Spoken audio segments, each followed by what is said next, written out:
My name is Pretentious Hipster, and I am a video game reviewer on YouTube who gets tons of views.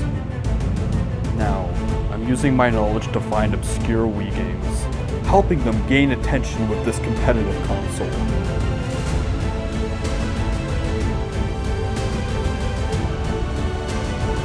These are hidden gems.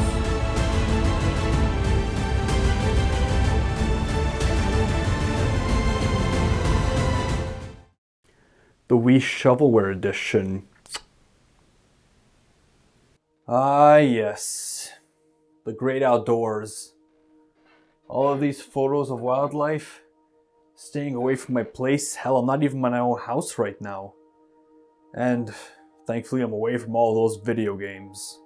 I am in an adventure, shoveling for hidden gems, or I guess as you'd like to call it, shovelware. This is going to be the first time I'm reviewing a console game since like a year or so. In fact, the first time I'm doing one since I started showing this ugly face. So, it's mostly just going to be kind of vague. I mean, shovelware is plentiful, but I tend to aim for the more cheaper Wii games, well at least before the pandemic. And I think I know what to do for the first entry.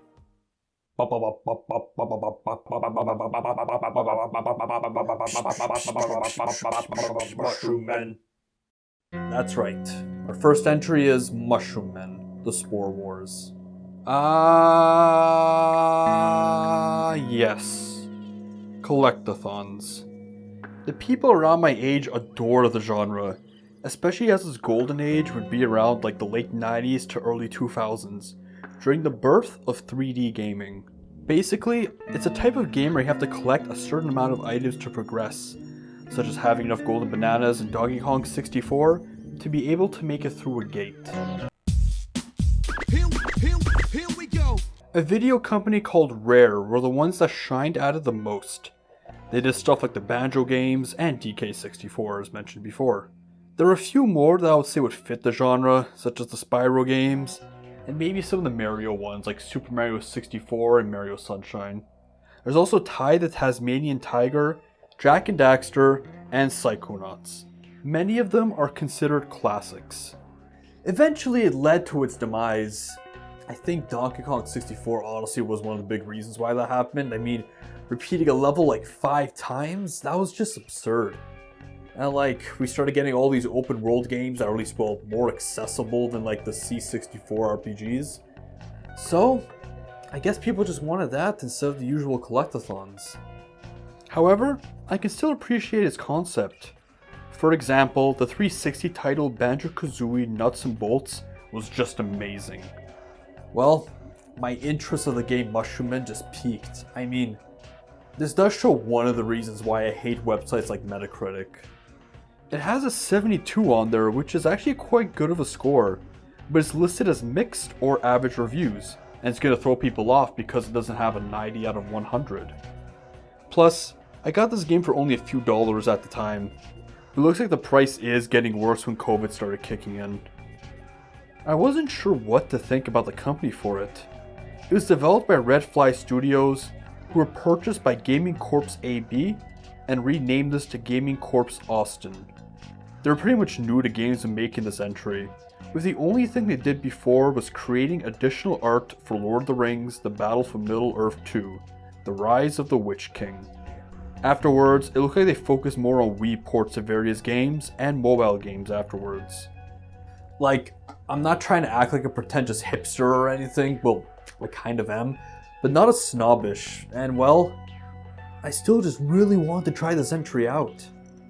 However, the publishers of this is what makes this interesting.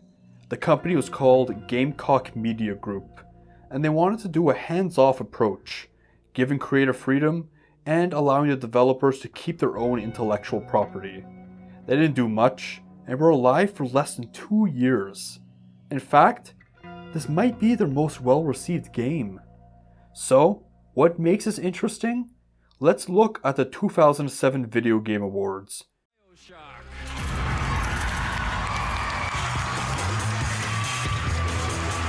BioShock also won Best Xbox 360 Game and Best Original Score. Accepting on behalf of BioShock are Ken Levine and Greg Goby.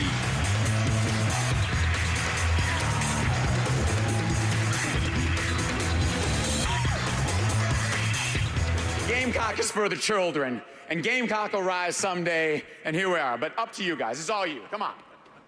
Yep, the company ended shortly after that. So, does this feel like a lower tier shovelware game? Or did I just uncover a hidden gem? Stay tuned to find out. There are various meteorites that leave a trail of green dust. The dust causes plants and fungi to become sentient. They are split up into multiple tribes. The Bolette are the peaceful kind, the Morel invent machines, the Amanita are the evil master fighters, the Lepiota believe in dark mysticism, and Shiitake are elemental monks. A war begins between those tribes. You play as Pax. Going through a tutorial, you fight another mushroom in a sparring match and win a piece of the meteorite. You were meant to hold it, but you absorbed it instead. The villagers ended up panicking. You were then sent with the task to find another meteorite, one that you won't absorb. You then start off the adventure. You immediately encounter a new enemy and the plot advancement. Not to mention one of the very cool powers you have, called a Spore Kinesis, where you can throw objects around. Oh, of course I got interrupted as I was too eager to do it. Encountering the first Collectathon part shows how special it is. You have these items hidden in eggs and are given scavenger pieces, but that is not what is the most important part of this. Listen to what happens when you first enter the cave.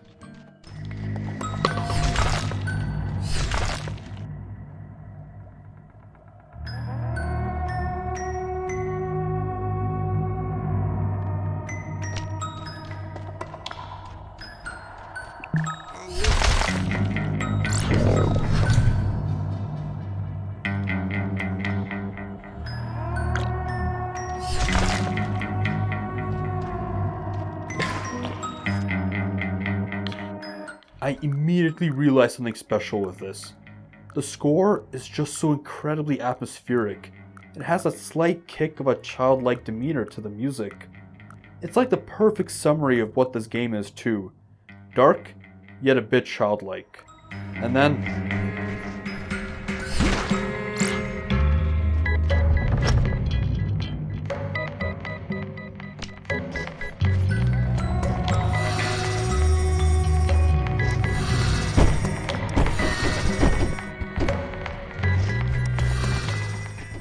oh god damn, that bass! That sounded familiar to me, so I had to look it up. Wait, Les Claypool did the soundtrack? The frontman of Primus? That was something I never expected, yet it totally makes sense. Unfortunately, this means that some of the soundtrack is under copyright, as it falls under his album of Fungi and Foe. You know what? I'm just gonna say it. This game has my all-time favorite soundtrack. I then started to see the parts that would make this even more brilliant. The level design. They are split into paths meant to encourage exploration, but not to overwhelm you too much. Not to mention the System Shock and BioShock style death system of respawning in an area with all the fallen enemies still dead. The Collectathon aspects then start showing up. You got the meteorites, where you get a reward after collecting frankly too many of them, the eggs that give you the pieces, and various items, like this useless yellow rock, probably sulfur, which are the most pointless ones as they give you just concept art. Anyways, what is the reward for finding all those pieces and eggs? You make weapons out of them. Now, tell me, what is a more motivating factor for collectathons than a reward like that? It even adds some complexity into the combat as you have different types of weapons. Slashing weapons have a longer range but do minimal damage. Bashing, which is blunt and good for jumping attacks. Thrusting, which is kind of like spears. And radical weapons, which are basically huge guns. The weapons are always something you want to see when you unlock them. Eventually, I reached the part that, frankly, many people get tired of in these collectathon games. 3D platforming. you do have to use the D-pad on the Wiimote to move the camera around, which does feel awkward. The jump and float ability is a bit much as well and quite hard to master. Not to mention that with the floating jump you can get stuck in some areas. Believe me, I got plenty of examples of that. This is a game that also benefits from stopping and smelling the roses. You're seeing all the strange items that are larger than life, like a bunch of crayons to make a wall in a cave, or pencils used to make a minecart track. Oh come on, how did I get hit by that? Anyways, it is one of those types of games that gives you more talent later on. Yeah, even more than the weapons. It does it in the coolest way too. You find those sticky sort of hand things that you could throw against the wall. You then throw them towards the vote buttons and you get dragged towards it. Seeing the huge distance you can do with that talent is honestly one of the coolest things I've seen in a Wii game. It's a cool way to make levels seem larger than life, but without making them too complex and inaccessible. In fact, you can even use it on other metallic items like folding chairs. It gives you more exploration and forces you to look around the level, giving you the chance to acknowledge just how awesome they are. On top of the talent there are the mechanics for each area. For example, the next level has you opening leaves to enter new areas, or to use them for platforming. The objectives are clear, but give enough exploration, and even have different uses depending on your style. Want to crush a bunny instead? Sure, you can do it.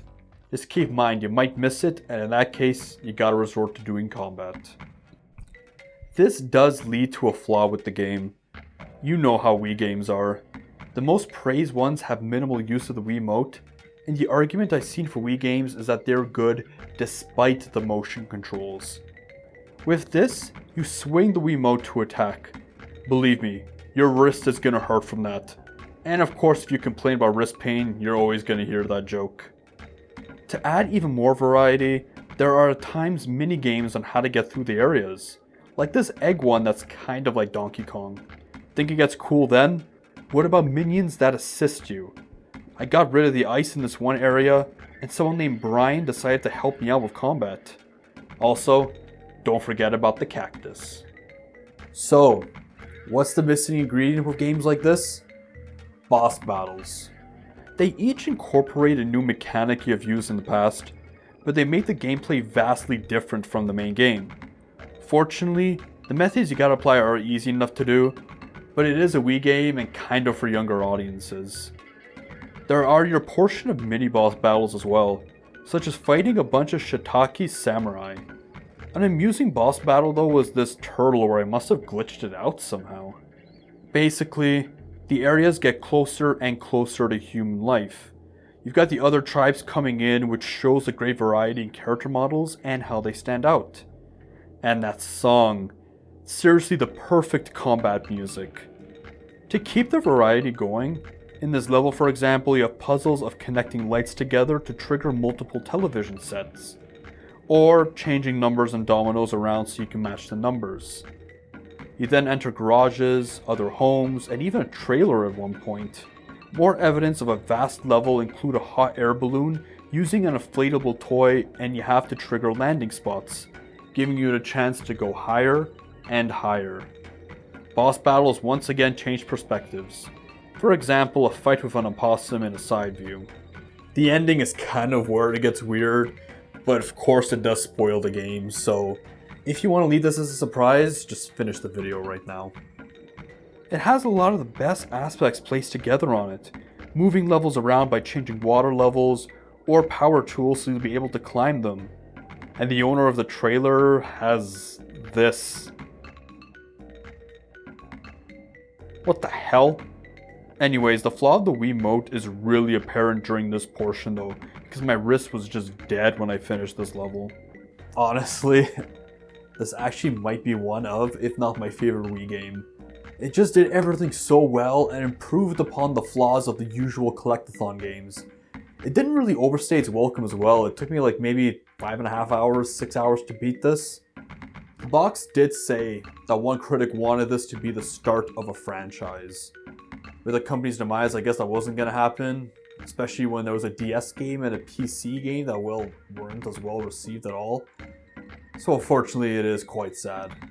And well, it was pretty cheap the pre-pandemic days. Of course, price has gone up for like every video game now, but I hope it still qualifies for this series. Let's just hope I didn't start the series off with the best Wii game that I was gonna play.